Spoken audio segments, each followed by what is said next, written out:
Hello friends. तो अभी हो रहा है, मैं नहा धो के आ चुकी हूँ और मैंने आज आपने देखा भी होगा कि मैंने थोड़ी बहुत घर की सफाई करी है। सफाई इसलिए करी, कहते नहीं, जब अंदर से मन सही हो जाता है हमारा, थोड़ी सी टेंशन कम हो जाती है, तब हमारा मन लगता है अपने घर को अच्छा करने में, खुद को अच्छा करने में। तो फिलहाल बहुत ज़्यादा तो नहीं, लेकिन हाँ कुछ बहुत, मतलब मम्मी की हालत में सुधार है। और आज मम्मी को तीन तीन दिन हो गए हुए उनको घर आए हुए, मतलब वहाँ पे डॉक्टर्स ने, जब हम लोग प्राइवेट में लेके गए थे, वहाँ पे 2 दिन प्राइवेट में रखा था और तीसरे दिन उनको सरकारी हॉस्पिटल में रेफर कर दिया था। आप लोग जानते ही होंगे, कानपुर का हेलट हॉस्पिटल, जो कि सच बताएं वहाँ पे ले जाने में ना, जैसे वहाँ का नाम आता है तो एकदम डर सा लग जाता है कि मतलब जैसा आज तक हम लोग देखते और सुनते आ रहे हैं कि हेलट में जो जाता है ना, तो मतलब इंसान वापस नहीं आता है, बॉडी वापस आती है। तो यही कुछ इतना ज़्यादा डर लग रहा था जब वहाँ का नाम सुना। और डॉक्टर ने तो, मतलब हम लोग ने नहीं बोला कि आप इनको वहाँ भेजिए, डॉक्टर ने अपने हाथ खड़े कर दिए थे कि अब ये हमारे बस से बाहर है, तो आप इनको हेलट लेकर के जाइए। और मतलब ऐसे इनको हम घर भी नहीं ला सकते थे मम्मी को, कि मतलब मरने के लिए हम लोग घर पे छोड़ दें, कि डॉक्टर ने हाथ खड़े कर दिए, कोई प्राइवेट वाला ले नहीं रहा है, तो हम लोग करें तो क्या करें। मजबूरी वश हम लोग लेकर के गए मम्मी को हेलट हॉस्पिटल। वहाँ पे बहुत धक्का खाया है, क्योंकि सरकारी सरकारी होता है वहाँ का, चाहे पेशेंट कितना भी आपका सीरियस हो, लेकिन वहाँ पे सब एक फॉर्मेलिटी चलती है, एक मतलब सीढ़ी दर सीढ़ी काम होता है कि पहले ये फिर ये फिर ये। तो उस तरह से करने में करीब 2-3 घंटे लग गए थे। जब मम्मी को यहाँ से वहाँ ले जाया गया था, बहुत ही ज़्यादा क्रिटिकल कंडीशन थी उनकी, ऑक्सीजन पे गई थी मम्मी वहाँ पे एम्बुलेंस के द्वारा। और फिर जब उनको बाहर बड़ी मुश्किल से स्ट्रेचर वगैरह इन्होंने दौड़ भाग कर स्ट्रेचर मिला, तो उनको उतनी देर वहाँ पे मास्क लगा के रखा गया। सबसे बड़ा डर ये लग रहा था कि एम्बुलेंस जाएगी तो अपना जो वो होता है ना ऑक्सीजन वगैरह, वो लेके चली जाएगी। तो सरकारी हॉस्पिटल में क्या होता है कि ऑक्सीजन मिलना बहुत ही ज़्यादा टफ हो जाता है, लेकिन हम कुछ नहीं कर सकते थे। मेरी सिस्टर और मेरे हस्बैंड ही भागा दौड़ी कर रहे थे, हम घर पर थे क्योंकि घर पे बच्चे थे, बच्चों के एग्ज़ाम चल रहे थे, तो उनके लिए हमें कुछ करना था, देखना सुनना था, इसलिए हम घर पे थे। तो हम किसी लायक नहीं थे, हम कुछ नहीं कर सकते थे। लेकिन हाँ, हम सिर्फ एक काम कर सकते हैं, जो जब भी मेरे पास कोई मुसीबत आती है ना, हम पे या हमारे परिवार पे, तो हमें सिर्फ एक ही द्वार नजर आता है, वो है मेरी दुर्गा माँ का द्वार। और बस हमने दिन रात एक करके रो रो के प्रार्थना करेगी, माँ कैसे भी करके कुछ भी करो, कोई भी चमत्कार करो आप, लेकिन मम्मी को आप ठीक कर दो। ये चीज़ झुठला दो कि हेलट में जो जाता है वो ठीक होके नहीं आता है। और सच मानी इतना बड़ा चमत्कार हुआ कि हम क्या ही बताएं आपको, कि हम कुछ कह ही नहीं सकते, इतना बड़ा चमत्कार हुआ। वहाँ जाके मम्मी थोड़ा ठीक भी हुई। वहाँ के डॉक्टर ने उनका कई दिन तक मतलब ट्रीटमेंट चला, बहुत सारे चेकअप हुए। आपको बहुत सारी बातें बतानी है इस मैटर में, लेकिन किसी और वीडियो में बताएंगे। और फिर डॉक्टर ने अपना इलाज करने के बाद, आज से 3 के चौथा दिन हो रहा है, ठीक से याद नहीं ना, कि मम्मी, डॉक्टर ने बोला कि अब आपकी मम्मी बिल्कुल ठीक है, इनको घर ले जाइए। और इनकी दवा, मतलब जो लिख के दी 15 दिन की दवा, कि ये लेके जाइए और ये करिएगा, 15 दिन के बाद उनको दिखाइएगा। वैसे घर पे आने के बाद उनको दिक्कतें काफ़ी हुई हैं, ऐसा नहीं है कि वो एकदम ठीक है, बिल्कुल उठ बैठ नहीं पा रही थी, लेकिन अब जब से घर पे आई हैं, तो अब आप लोग सोचोगे कि मैंने वीडियो नहीं शूट किया, तो छोटा छोटा सा वीडियो मैंने एक दिन जब गई थी तो मैंने छोटा सा शूट किया था, वो मैं आपके साथ शेयर करूंगी। लेकिन मैं सच बताऊं कि जब वहाँ जाते हैं ना, कंडीशन देखते हैं, तो मेरी हिम्मत नहीं पड़ती है कि हम वहाँ पे अपने लिए कुछ करें, कि मतलब हमारा चैनल चलेगा या इस तरह का कुछ ख्याल मेरे मन में नहीं आता। मुझे ये लगता है कि आए हैं तो क्या मम्मी के लिए करें, कि जिससे उनको रिलीफ हो, आराम हो।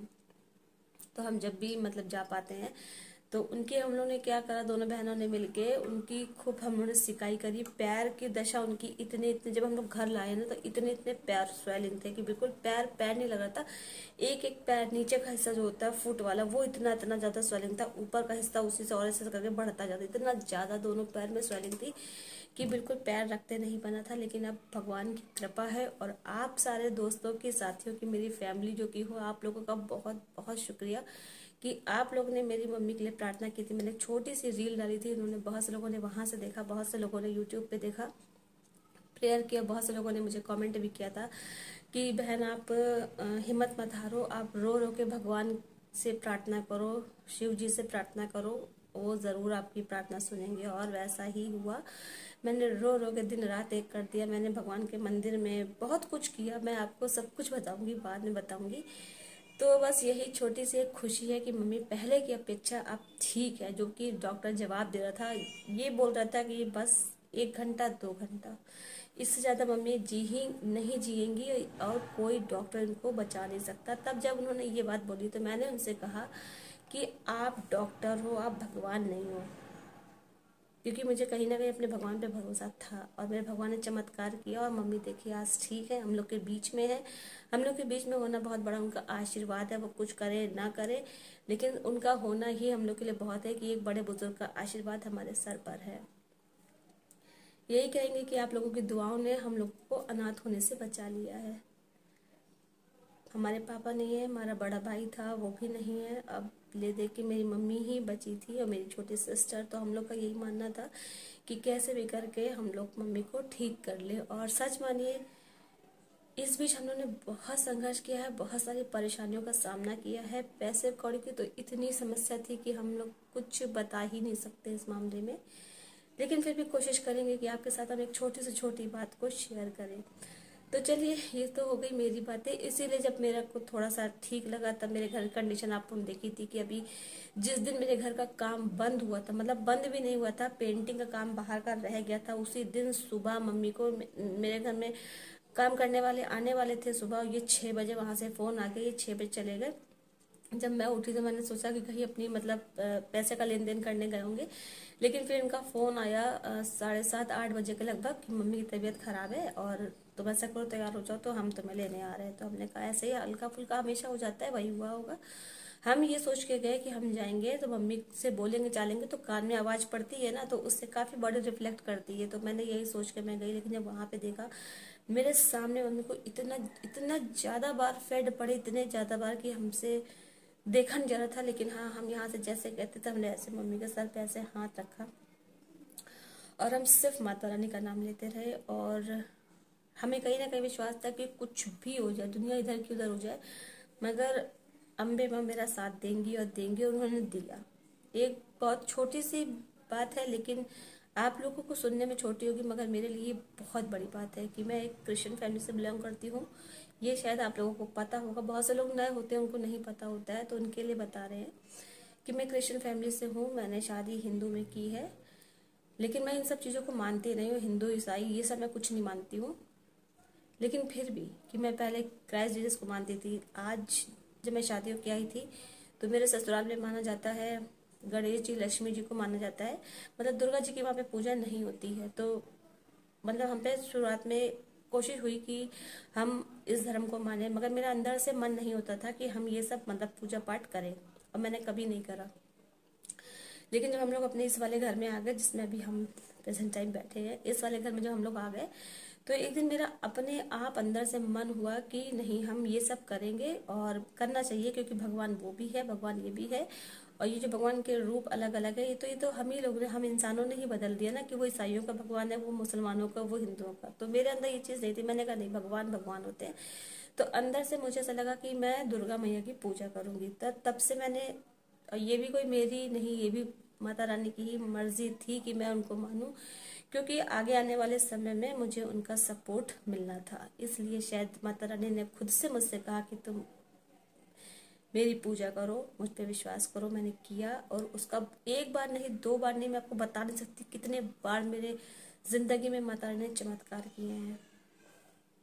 तो बस इसीलिए मैं माता रानी को मानती हूँ, और मुझे किसी चीज़ पे भरोसा नहीं है जितना मुझे अम्बे माँ पे भरोसा है। क्योंकि मैं छोटी से छोटी चीज़ माता रानी के जाके बोलती हूँ ना, तो चीज़ें मेरी ऐसी पूरी होती है जैसे हम किसी इंसान से अपनी ख्वाहिश बताते हैं और वो पूरी कर देता है ना, तो मेरी इस तरह से ख्वाहिशें माता रानी से पूरी हो जाती हैं।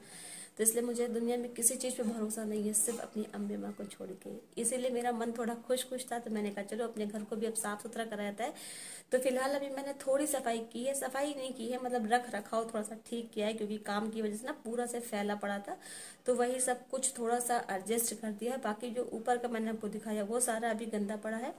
और उसके साथ साथ मुझे डस्ट की बहुत ज़्यादा प्रॉब्लम है। मैं डेली मेडिसिन खा रही हूँ, 15 दिन मुझे खानी है, सुबह सुबह टैबलेट सांस की। मुझे सांस की समस्या हो गई है, तो इस वजह से मैं डस्ट में ज़्यादा नहीं काम कर पाती हूँ।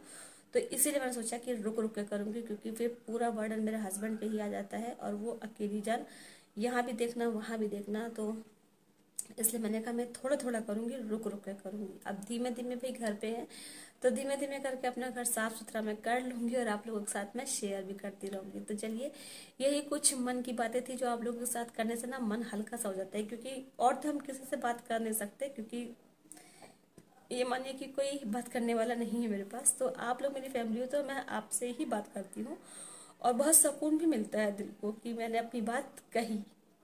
तो बस इसी के साथ ये वाले व्लॉग को यहीं पे एंड करूँगी। छोटा सा व्लॉग है, कुछ ज़्यादा नहीं बनाया क्योंकि अभी ज़्यादा मन मेरा नहीं लग रहा है बनाने में, लेकिन छोटा छोटा सा अपडेट आप लोगों तक पहुँचा रही हूँ। तो ऐसे ही जो भी है आप लोग के लिए बनाया है। पसंद आए तो लाइक कर देना, चैनल पे फर्स्ट टाइम है तो सब्सक्राइब भी कर लेना। मिलती रहूँगी, बहुत ही जल्द मिलने की कोशिश करूँगी आप लोग से नेक्स्ट व्लॉग में। तब तक के लिए bye bye, thanks for watching.